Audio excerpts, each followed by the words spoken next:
Hello students, welcome to my YouTube channel AM and AC classes. Chemistry first. Chemistry first. Chemistry first, class 11th, chapter number first. Some basic concept of chemistry. Some basic concept of chemistry में आज का हमारा जो topic है वो है calculation based on chemical equation, और यही इस चैप्टर का लास्ट टॉपिक है। ठीक है ना, calculation based on chemical equation. तो calculation based on chemical equation में हम कौन सी बात करेंगे और किस तरह की बात करेंगे, तो देख लेते हैं इसको। खैर, हम जो बात करेंगे वो किस पर करेंगे, वो हम करेंगे स्टोइकियोमेट्री पर। ठीक है ना, calculation based on chemical equation में जो टॉपिक है हमारा, जो पॉइंट है वो क्या है, वो है हमारा स्टोइकियोमेट्री। स्टोइकियोमेट्री क्या होती है, जरा इसको समझ लीजिए। तो स्टोइकियोमेट्री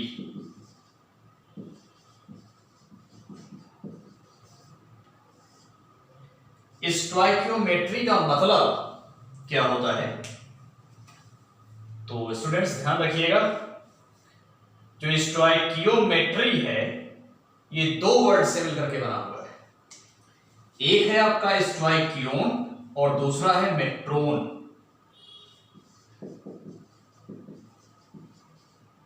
स्टोइकियोन और दूसरा है मेट्रॉन। ठीक है ना, और आपको हम बता दें कि दोनों ही जो है ग्रीक वर्ड है। अच्छा, आप देखते हैं अक्सर हम जो भी बताते हैं, जब भी हम किसी वर्ड की बात करते हैं तो बेसिकली आपको ग्रीक के वर्ड ज्यादा मिल जाते हैं। इससे हमें यह आइडिया लगता है कि इन सभी शब्दों का या इन सभी वर्ड्स का जो फॉर्मेशन हुआ है ये उधर ही से हुआ है, उधर ही से ज्यादातर वर्ड्स आए हैं। मतलब उधर के साइंटिस्टों ने या उधर के लोगों ने काफी मेहनत की, तो उसको हम लोग आज पढ़ रहे हैं। खैर, वो अलग बात हो जाएगी। मेहनत करना, मेहनत ना करना, ये बहुत बड़ी बात है। मेहनत करना बहुत बड़ी बात है, मेहनत ना करना बहुत छोटी बात है। तो मेहनत करिए, जैसे ग्रीक के लोग किया करते थे उस तरह से आप भी करिए, तो काफी अच्छा रिस्पांस मिलेगा आपको। तो खैर, ये दोनों ग्रीक वर्ड हैं, इनका मतलब क्या होता है इंग्लिश में, इसकी मीनिंग क्या होती है, स्टोइकियोन की जो मीनिंग है दैट मीन एलिमेंट। ठीक है ना,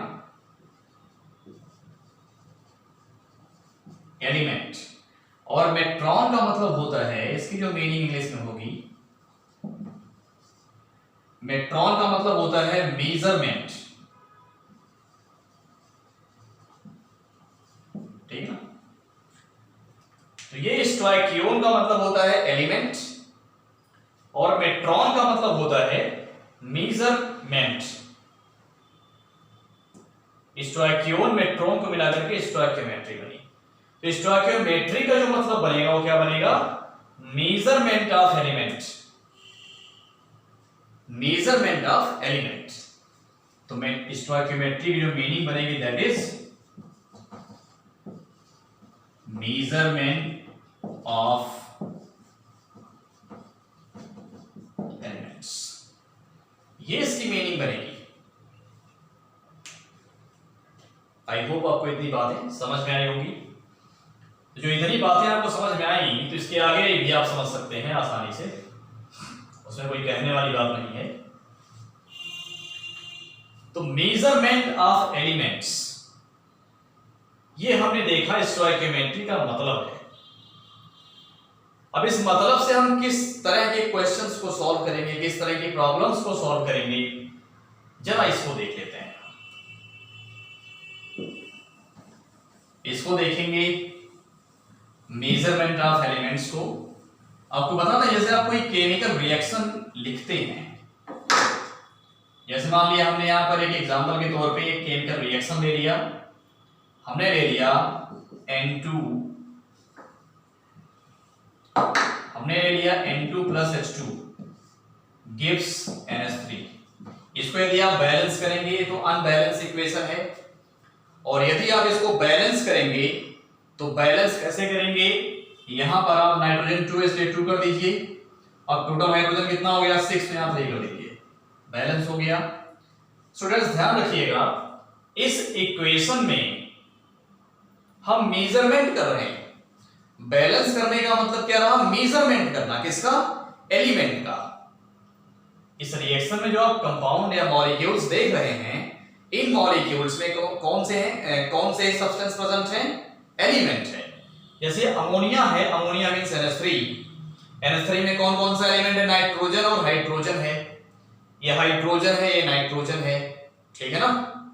तो यहां पर आप जो ये 2 लिख दिए बैलेंस करने के लिए, और यहां पर आपने 3 लिख दिया, यहां कुछ नहीं लिखा, मतलब 1 लिखा हुआ है ऑलरेडी, 1 छिपा है।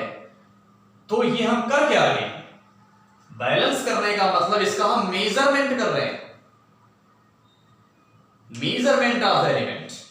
इस इक्वेशन में जो हम बैलेंस करने में नंबर यूज कर रहे हैं, इन्हीं नंबर्स के हेल्प से हम यहां पर इस इक्वेशन में एरो के दोनों तरफ, product side and reactant side, दोनों तरफ हम क्या कर रहे हैं, इन मॉलिक्यूल्स में एलिमेंट का मेजरमेंट कर रहे हैं।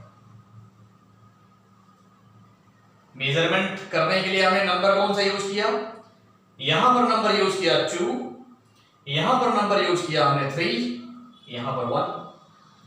तो नाइट्रोजन के पहले जो 1 यहां छिपा हुआ है, लिखा नहीं गया, 1 is the stoichiometry of nitrogen gas.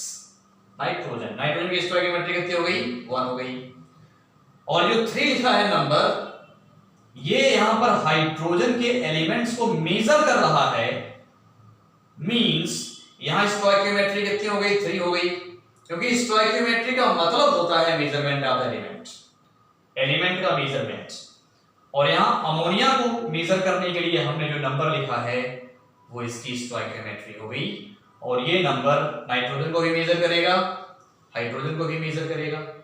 तो this is the stoichiometry of ammonia 2 and 3 is the stoichiometry of hydrogen, 1 is stoichiometry of nitrogen, ठीक है। या इसको ऐसे कह सकते हैं कि stoichiometry of nitrogen is 1, stoichiometry of hydrogen is 3, stoichiometry of ammonia is 2 in this reaction. I hope आपको ये बात समझ में आई होगी।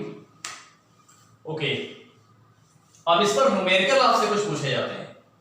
जैसे कोई रिएक्शन कराई जाएगी और आपसे पूछ लिया जाएगा कि हमने कुछ ग्राम में यहां पर रिएक्टेंट्स लिए, उनको रिएक्ट कराया तो प्रोडक्ट बन रहा है, प्रोडक्ट कितना बना, ये आपसे पूछा जाता है कि उसका जो अमाउंट हो कितना है, कितने ग्राम प्रोडक्ट बना, या कितने वॉल्यूम प्रोडक्ट का बना, उसका वॉल्यूम पूछ लेगा, या पूछ लेगा कितने मोल प्रोडक्ट बना, उसका मोल पूछ लेगा आपसे। इस तरह से तरह तरह के क्वेश्चन स्टोइकियोमेट्री पर बेस्ड आपसे पूछे जाते हैं। हम लोग बात क्या कर रहे थे, calculation based on chemical equation. तो केमिकल इक्वेशन है ये, इस पर जो कैलकुलेशन बेस्ड होगा वो किसके अकॉर्डिंग हम लोग कैलकुलेशन करेंगे, स्टोइकियोमेट्री के अकॉर्डिंग करेंगे। स्टोइकियोमेट्री समझ पाएंगे तभी कैलकुलेशन कर पाएंगे, अदरवाइज नहीं कर पाएंगे। अच्छा, स्टोइकियोमेट्री के साथ साथ एक बात और है जो आपको जाननी चाहिए, इसके कैलकुलेशंस को, मतलब इससे रिलेटेड कैलकुलेशन को सॉल्व करने के लिए या उस कैलकुलेशन को करने के लिए एक और बात आपको पता होनी चाहिए।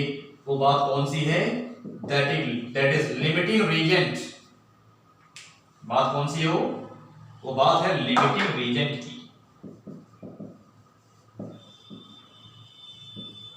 बात समझ गए ना आपको, लिमिटिंग रीजेंट। अब क्वेश्चन ये आता है कि व्हाट इज लिमिटिंग रीजेंट, ये लिमिटिंग रीजेंट क्या होता है। तो किसी भी रिएक्शन में जो रिएक्टेंट्स होते हैं स्टूडेंट्स, क्या रिएक्टेंट्स, जो एरो के पहले लिखे होते हैं इनको हम रिएक्टेंट्स कहते हैं। ये 1 2 होंगे, 3 होंगे, 4 5, कितने भी संख्या में हो सकते हैं। बेसिकली ये 2 या 3 तक मिलते हैं, उसके आगे 4 5 भी हो सकते हैं, बट बहुत रेयर मिलता है। तो रेयर क्यों है? आगे चलने पर जो ये मतलब इधर जो रिएक्टेंट्स हैं, जितना आप नंबर बढ़ाएंगे उतनी रिएक्शन रेयर क्यों होती चली जाएगी।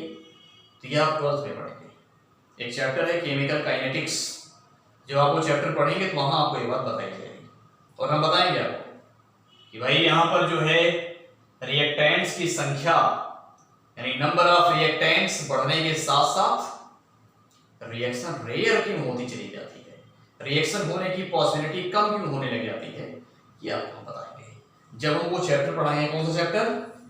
केमिकल काइनेटिक्स, वहां पर आपको हम बताएंगे। खैर इसको यहीं छोड़ते हैं पॉइंट को, क्योंकि उस चैप्टर का मैटर है, यहाँ का मैटर नहीं है। लिमिटिंग रीजन को समझते हैं। तो यहाँ पर जितने भी रिएक्टेंट्स होंगे, इन रिएक्टेंट्स में जिसका अमाउंट सबसे कम होगा उसी को हम लोग क्या कहते हैं? उसको हम लोग कहते हैं लिमिटिंग रीजेंट। ठीक है ना। और आपको हम बता दें कि यहां पर जो प्रोडक्ट बनेगा, ये प्रोडक्ट का जो अमाउंट है, अमाउंट इन द सेंस उसका ग्राम में मेजरमेंट कर सकते हैं, अमाउंट का लीटर में ले सकते हैं, मतलब ग्राम में ले सकते हैं, किलोग्राम में ले सकते हैं अमाउंट को, या वॉल्यूम के रिस्पेक्ट में अमाउंट पूछ रहा है, या मोल के रिस्पेक्ट में अमाउंट पूछ रहा है। तो रिस्पेक्ट यहां कोई भी हो सकती है, kilogram, gram, milligram and volume litre में, लीटर, मिलीलीटर, ठीक है ना। इसी तरह से नंबर ऑफ मोल्स या मोल्स, तो इन किसी में भी आपसे पूछ सकता है कि इसका अमाउंट कितना आया। तो जो इसका अमाउंट बनता है यहां पर, वो अमाउंट किस बात पर डिपेंड करता है? वो डिपेंड करता है इस बात पर, लिमिटिंग रीजेंट पर डिपेंड करता है। स्टूडेंट्स बात समझ रहे हैं? इसका जो अमाउंट है प्रोडक्ट का, वो इधर रिएक्टेंट्स में जो लिमिटिंग रीजेंट होगा, उस लिमिटिंग रीजेंट के अमाउंट पर इस प्रोडक्ट का अमाउंट हमेशा क्या करता है? डिपेंड करता है। मींस ऐसा क्यों है? ऐसा इसलिए है, जैसे मान लीजिए हमने यहां पर, ये वैसे स्टोइकियोमेट्री इसकी 3 है, इसकी स्टोइकियोमेट्री 1 है। मान लीजिए हमने इसका 10 लीटर ले लिया वॉल्यूम, इसका हमने ले लिया कितना? इसका हमने 5 लीटर वॉल्यूम ले लिया। ठीक, इसका हमने 5 लीटर वॉल्यूम ले लिया। तो अब यहां पर जो है आपसे पूछा जाएगा कि लिमिटिंग रीजेंट कौन होगा? तो आप कहेंगे जो कम है वो लिमिटिंग रीजेंट है, जो ज्यादा वो लिमिटिंग रीजेंट नहीं है। तो 5 तो एक हाइड्रोजन का होगा ना, बताइए। तो 3 × 5 कर देंगे, कितना आ जाएगा? 15 आ जाएगा। ये कितना है? 10 है। तो यहां पर स्टूडेंट्स लिमिटिंग रीजेंट आपका नाइट्रोजन है। बात समझ गया? लिमिटिंग रीजेंट कौन है? नाइट्रोजन।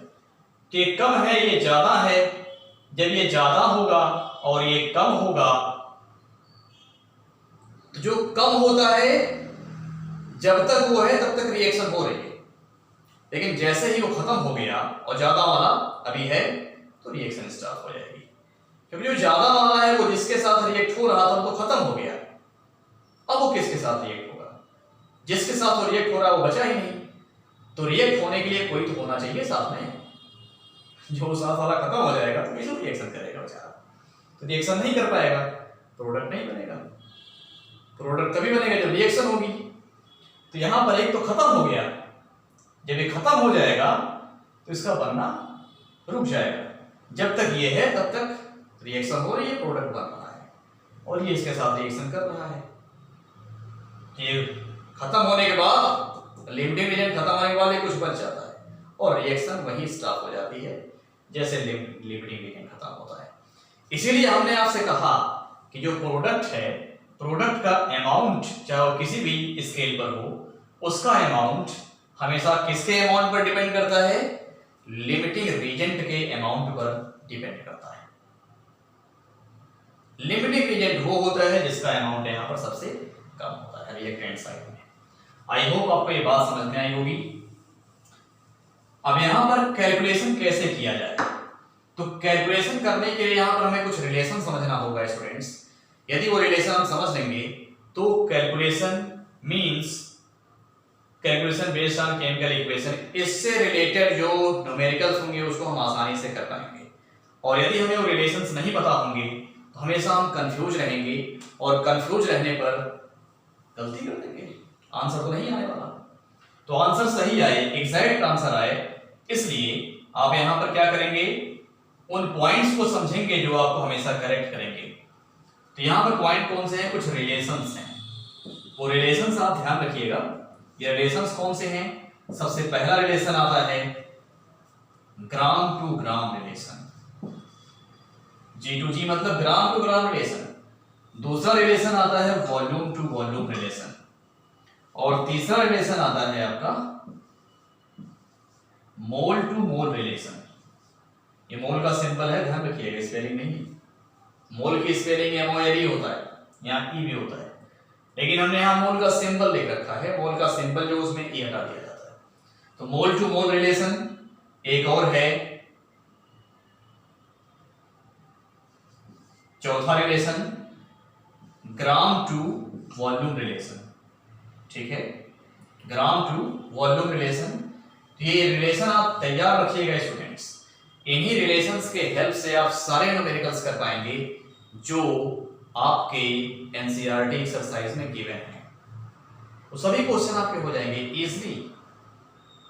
थोड़ा सा प्रैक्टिस की आवश्यकता होगी, और आपको ये रिलेशन लगाने की प्रैक्टिस होनी चाहिए, तो आप कर लेंगे। और आपको बता दें कि एक्सरसाइज में यहां से क्वेश्चन खूब सारे दिए हुए हैं, यहां से क्वेश्चन पूछने का दायरा ज्यादा है। समझ रहे हैं आप, क्वेश्चन यहां से आते ही है, इसलिए आप इस पॉइंट को तैयार रखेंगे। अब यहां इनका मतलब आपको हम समझा देते हैं, रिलेशन का मतलब। जैसे ध्यान रखिए स्टूडेंट्स, ये तो यहां पर गैस है, इसका हम वॉल्यूम ले सकते हैं। ठीक है, इसका भी हमने वॉल्यूम ले लिया। चलिए यहां भी लिखते हैं, यहां भी, यहां भी V मतलब वॉल्यूम हो गया। तो अब यहां पर लिमिटिंग रीजन मान लो ये है, तो इसके वॉल्यूम पर इसका वॉल्यूम डिपेंड करेगा। तो आप देखोगे कितने वॉल्यूम है, कितने वॉल्यूम लिया गया है, ये वो निकालोगे आप। 1 वॉल्यूम इसका 2 वॉल्यूम अमोनिया बना रहा है, तो जितना वॉल्यूम दिया होगा उतने वॉल्यूम कितने वॉल्यूम अमोनिया बनाएगा। तो आप क्या करेंगे, यूनिटरी मेथड लगा देंगे, जिसको हिंदी में ऐकिक नियम कहते हैं। तो यूनिटरी मेथड से आप क्या करेंगे, यूनिटरी मेथड से आप जो है इसके वॉल्यूम को कैलकुलेट कर पाएंगे। बेसिकली यहां पर जितने भी तरह के रिलेशंस आप देख रहे हैं, इन सभी रिलेशन में आपको क्या लगाना है, आपको लगाना है यूनिटरी मेथड लगाना है, जो मैथमेटिक्स आपने पढ़ रखा है। हिंदी में उसको कहते हैं ऐकिक नियम। तो हिंदी वाले समझ पाएंगे, आप इंग्लिश मीडियम में है इसलिए आप हमेशा यूनिटरी मेथड का ध्यान रखिए। आप यूनिटरी मेथड जानते हैं, तो इन रिलेशन को लगाने के साथ साथ हम यूनिटरी मेथड अप्लाई करते हैं, जिससे हमारा आंसर आ जाता है। आई होप आपको ये सारी बातें समझ में आई होंगी। तो ये हमारा इस चैप्टर का लास्ट टॉपिक था। इस तरह से some basic concept of chemistry finish हुई। अब इसमें हम अगली क्लास में क्या करेंगे, न्यूमेरिकल्स को जो है लेकर के आएंगे टॉपिक वाइज। आपको टॉपिक सारे पढ़ा दिए गए हैं, अब हम एक एक टॉपिक उठाएंगे, उन पर न्यूमेरिकल आपसे सॉल्व करेंगे। ठीक है ना, सॉल्व हम करेंगे, आप उसको देखिए। कुछ न्यूमेरिकल आप करिए, कुछ हम करते हैं। और जो दिक्कत हो, आप एनसीईआरटी के जिस न्यूमेरिकल को सॉल्व नहीं कर पा रहे हैं, आप उस क्वेश्चन नंबर को कमेंट बॉक्स में जाकर के टाइप कर दीजिए, हमें ये वाला क्वेश्चन नहीं आया। तो इस तरह से उन सभी क्वेश्चन का सॉल्यूशन हम फिर से एक वीडियो में अपलोड कर देंगे, और उसको आपको यहाँ प्रोवाइड कर दिया जाएगा, तुरंत मिल जाएगा। तो आप उसको देखिए, समझिए, पढ़िए। यदि हमारा वीडियो अच्छा लगे तो आप इसको सब्सक्राइब करना ना भूलिए, सब्सक्राइब करिए, बेल आइकन को प्रेस कर दीजिए, जिससे हमारी आने वाली सारी अपडेट्स, जो न्यू अपडेट्स आती रहें, वो आपको तुरंत मिल जाएं और आपकी स्टडी बेहतर हो सके। ओके, थैंक यू, जय हिंद।